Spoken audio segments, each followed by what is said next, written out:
So thank you. Over to you, Roman. Yeah.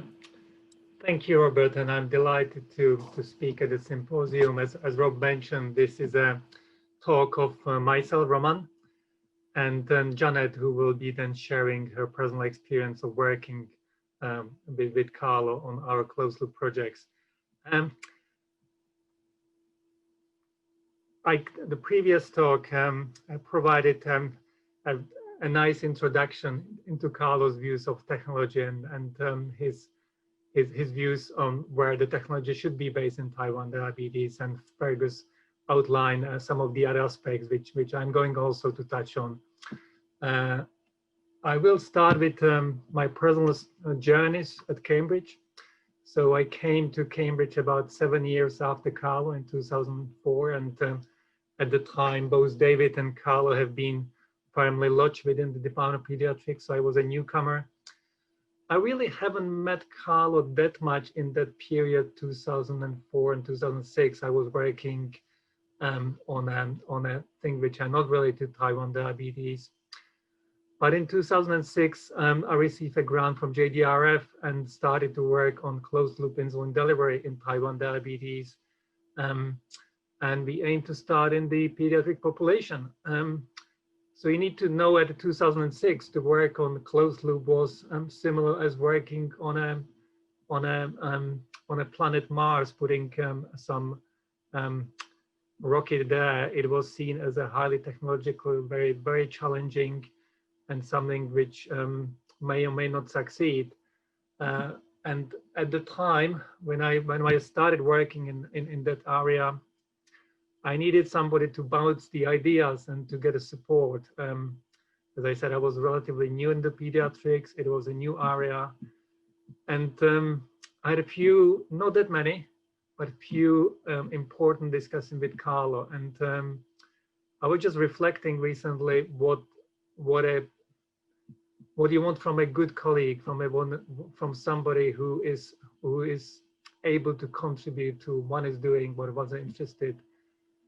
And Carlo really made a mark for me. He was willing to listen. Again, it was something new, but he made time for me and for the area.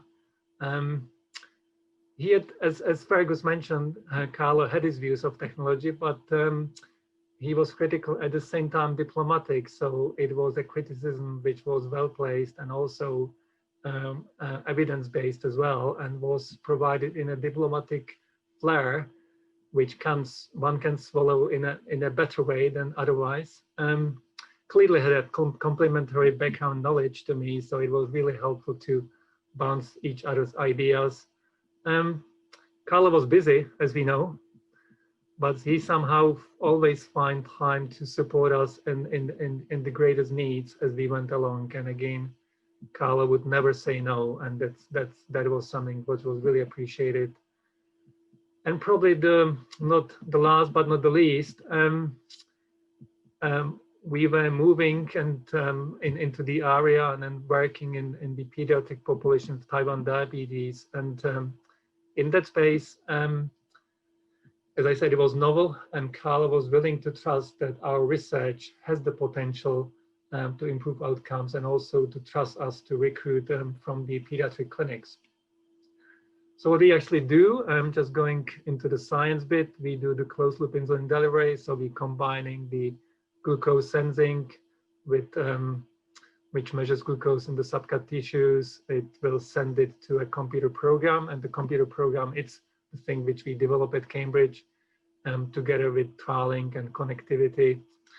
And then once the computer program processes the values from the glucose sensor, it will instruct the insulin pump how much glucose to give, how much insulin to give. And the idea is to modulate direct insulin delivery in a similar way as the healthy pancreas would be. So this is a treatment for people with Type 1 diabetes.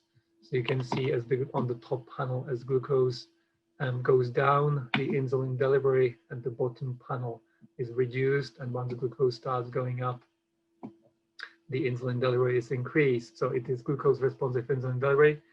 it has its own shortages. As David mentioned, we are giving insulin to subcut tissue, not into the portal circulations. There are delays in insulin delivery because even the new analogs will take longer time, 60 minutes to 120 minutes to achieve peak in plasma.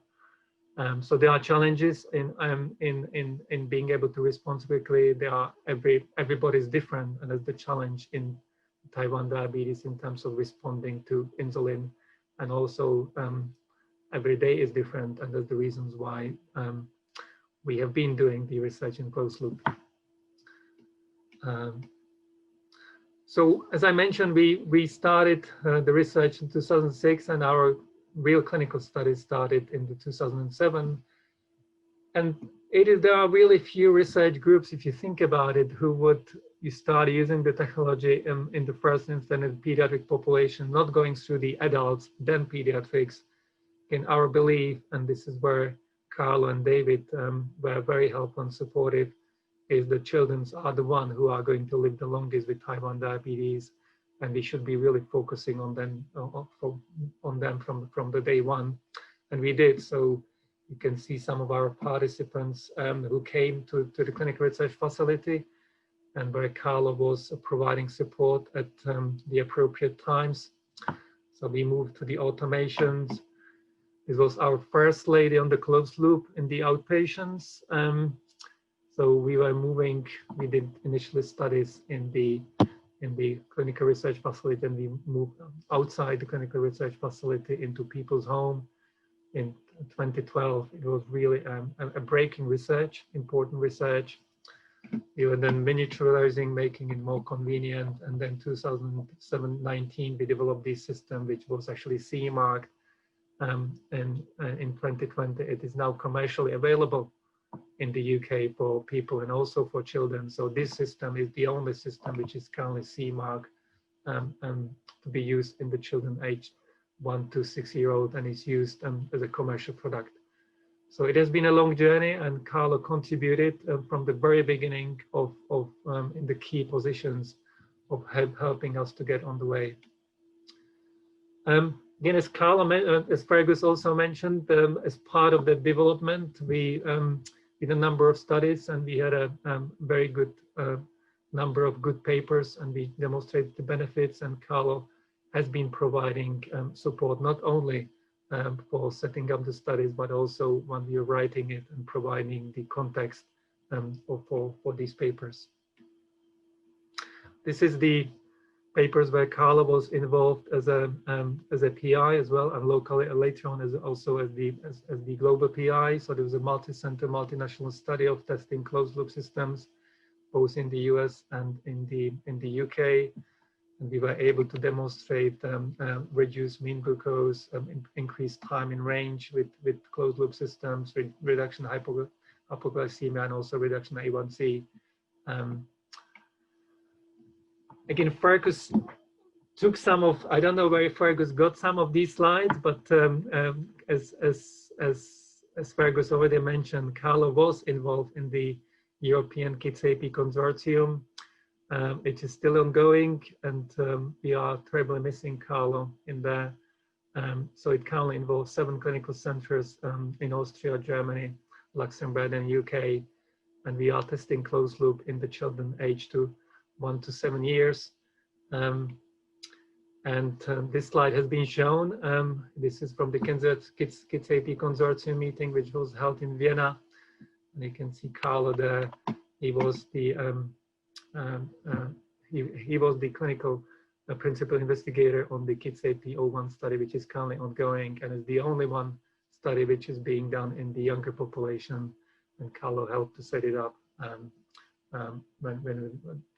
when it was designed, and then also was acting as the principal investigators until mid last year.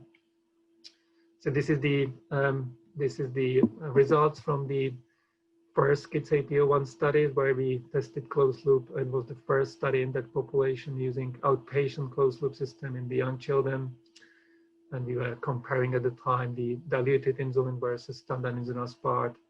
and we were able to demonstrate that there's actually no difference. We had very good glucose control, but there was no difference in the two insulins, and we were based on that able to progress to the full study.